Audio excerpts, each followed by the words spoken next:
Welcome back, everyone. This is TJ's radio show. Tonight we return to our adaptation of Can't Go Home Again. Last episode, we were introduced to Mike's lovely co-worker, Natalie Peterson. Mike discovers that the puppet is capable of speaking. Now, we deal with the fallout of this interesting discovery.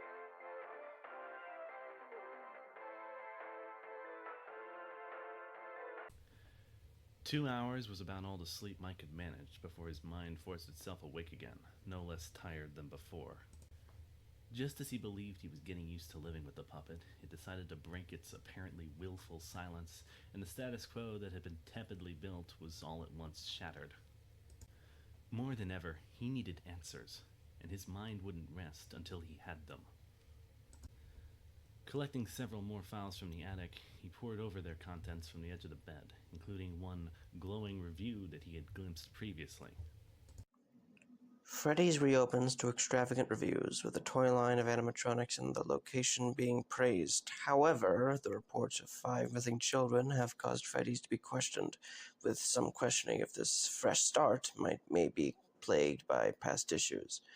The owners have made it clear they are investigating this matter personally, and are certain that whatever is happening is not connected to their restaurant.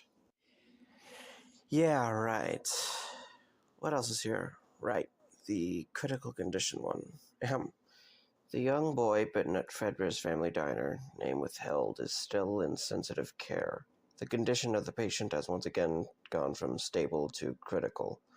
Doctors are hoping they can perform surgery to save him, but are concerned on his status. New details on this case were finally disclosed to the authorities. The injury was caused by the Fredbear animatronic, the same animatronic that caused the death of Henry Emily.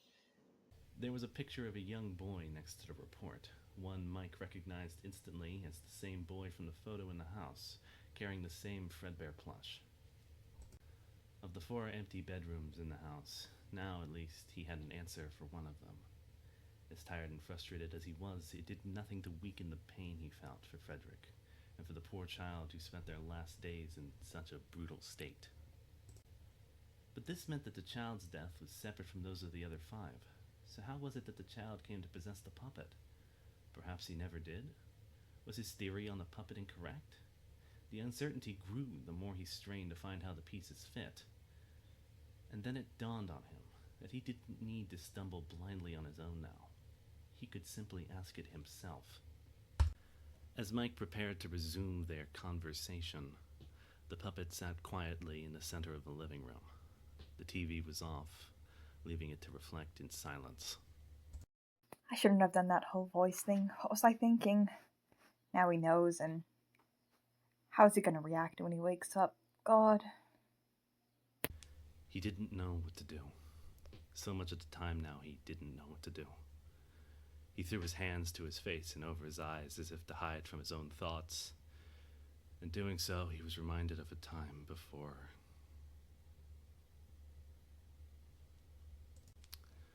He remembered so long ago. Everything felt dark. He felt like he was in more than one place, splintered, scattered, and drowning in tears that bled unending from his eyes. Here, there, everywhere, drowning. And then, his Fredbear plush, carrying a voice. You're broken, but that's okay. We're still your friends. Do you still believe that?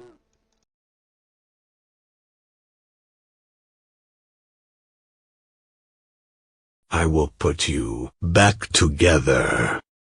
Hey! The puppet removed its hands from its head and turned to Mike. Hey, I just saw this guy and figured Foxy should return from his long voyage from down the hallway. The puppet stood upwards and walked to the door, grabbing the Foxy plush from him. Gonna make dinner soon, so make sure to keep Foxy posted. Might accidentally poison my stomach again. Do you prefer puppet or marionette? I'm fine with either, but I do prefer marionette. You can call me whatever you like. Alrighty then, marionette. Would you mind me asking a few questions now that I know you can, well, answer?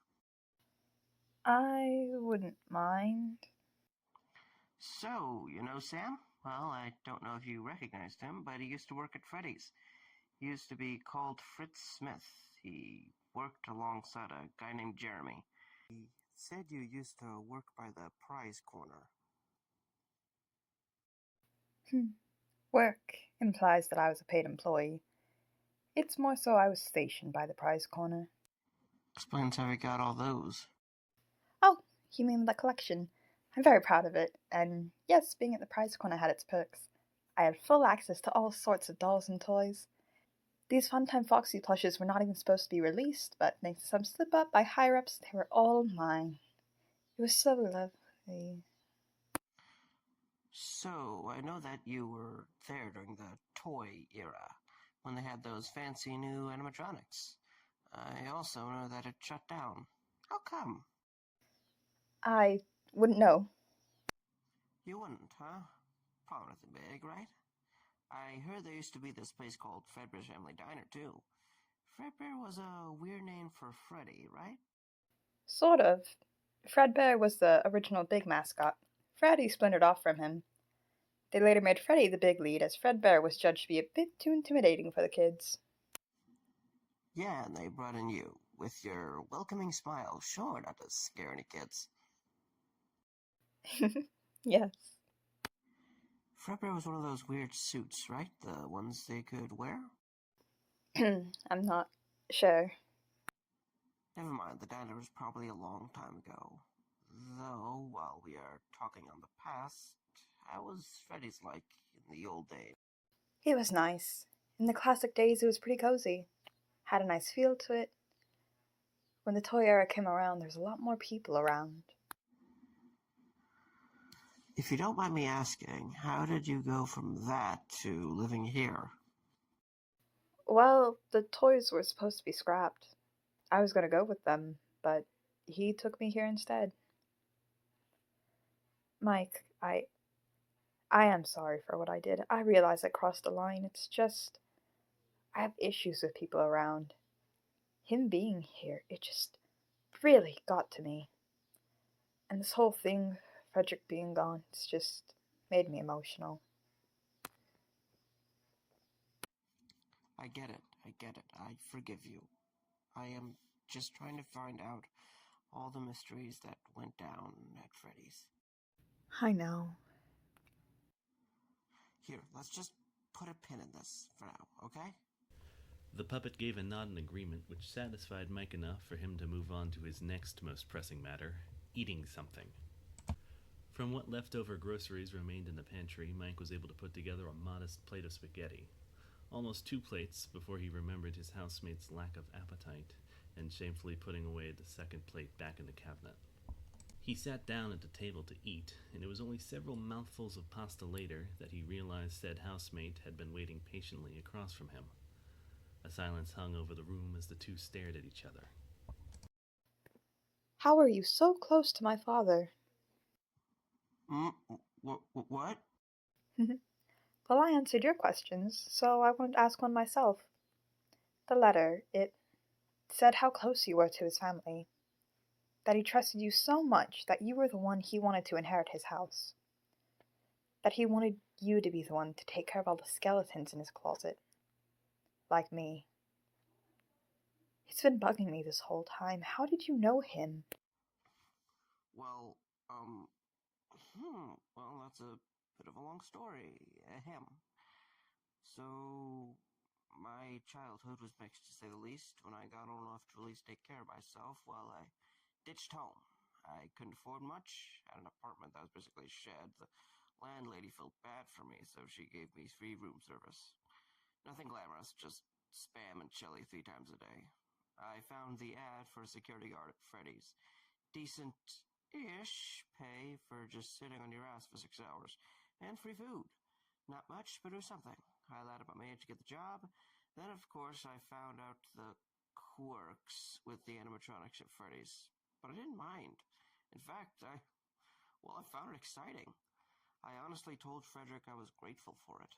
I got fired at the end of the week for tampering with the bots, but Frederick called me up, and, well, we went fishing.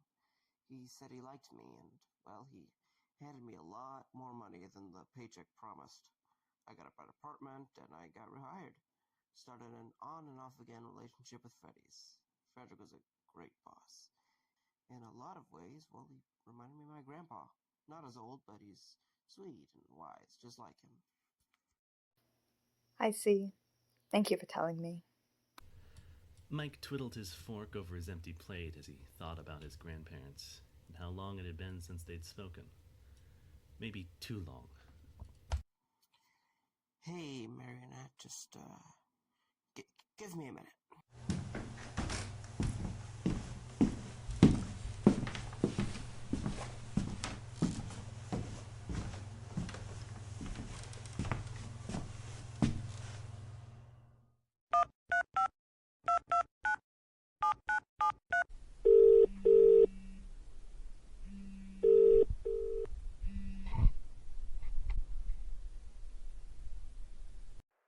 Hello? Hello? Hey, Grandpop, it's me, it's Mike. Mike? Oh my god, honey! It's Mike!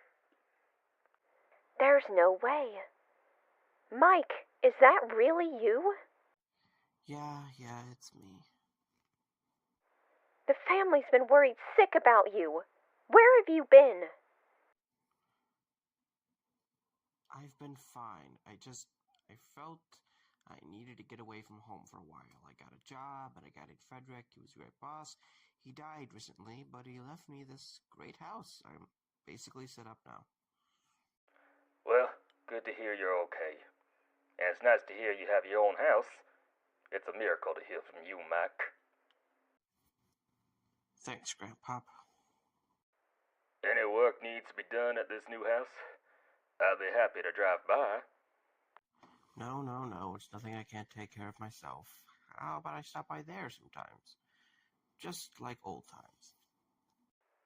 Sounds great, Mike. Once again, Mike turned around to find the puppet standing at the door. Hey, I just called my grandparents. Mentioning Grandpa made me think of them. They seem nice. They are. My grandma's a great cook. My grandpa's good advice. I used to stay over there with them for Christmas. Ah, Christmas. I remember how Freddy's would celebrate the holiday. How would they do that? They would dress Freddy as Santa, taped a beard on him, and called him Santa Bear. Ah, Fazbear spared no expense as usual.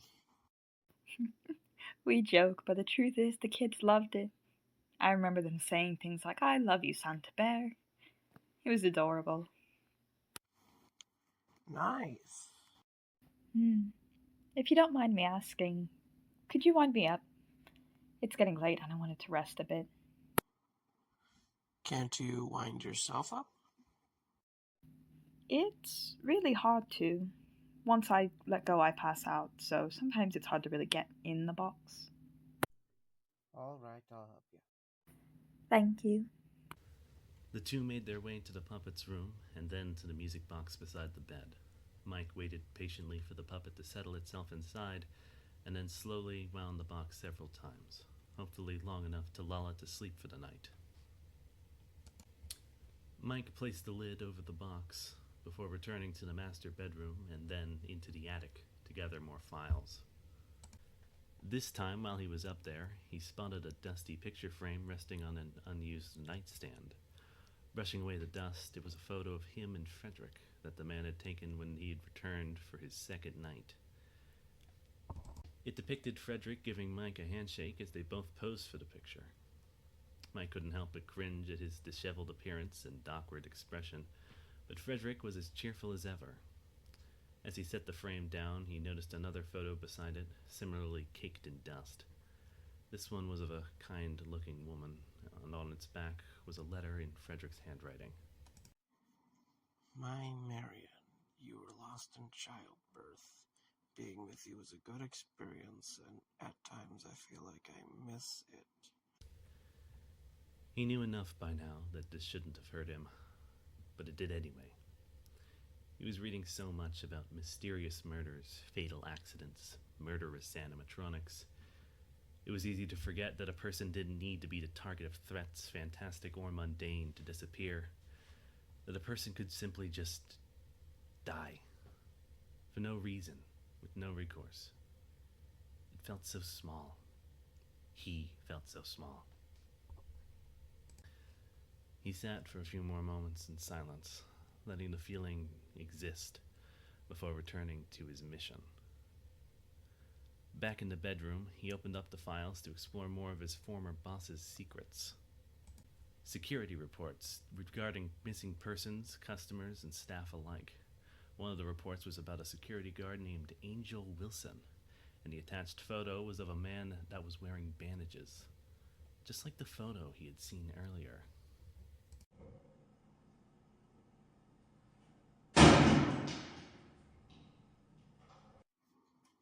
What the? Mike moved quietly over to the puppet's room and saw that in the few minutes he had been gone, the room had been trashed, the music had stopped, and the puppet was gone. Marionette? He hurried to the living room and quickly spotted the puppet in the midst of ransacking the couch, pillows and cushions flying. What are you doing? My Fred plush. It's gone. I don't know where it is. Hey now, it's fine. I took it. Where did you put it? I drove off to the warehouse with it. Well, you brought it back, right? I don't know. Oh my god. Well, hurry. You might think it's trash and throw it away, and I'll never get it back again. Calm down, calm down. I'll make sure everything is alright. Mike paced down the driveway to his car, dreading having to drive around so late at night. He could only hope Fritz was still there, otherwise... He supposed it would be best not to think about it. As he threw open the car door, though, he discovered very quickly that the trip wouldn't be needed. The plush was right there in the side seat, upside down and staring back at him, right where he'd thrown it. Ah, thank God. Mike quickly grabbed the plush and went back inside, though he was barely halfway through the door before the plush was snatched from his hands. Oh, thank you, Mike. I'm so grateful. I'm sorry for freaking out earlier. It's all good. I'm sorry I did not bring it in earlier. Now, come on. Gonna get you wound again. Okay. As the two of them walked back to the puppet's room again, Mike looked over at the puppet, mottled plush held tight in its arms, and had the growing sense that he was going to be looking forward more and more to that drink with Natalie.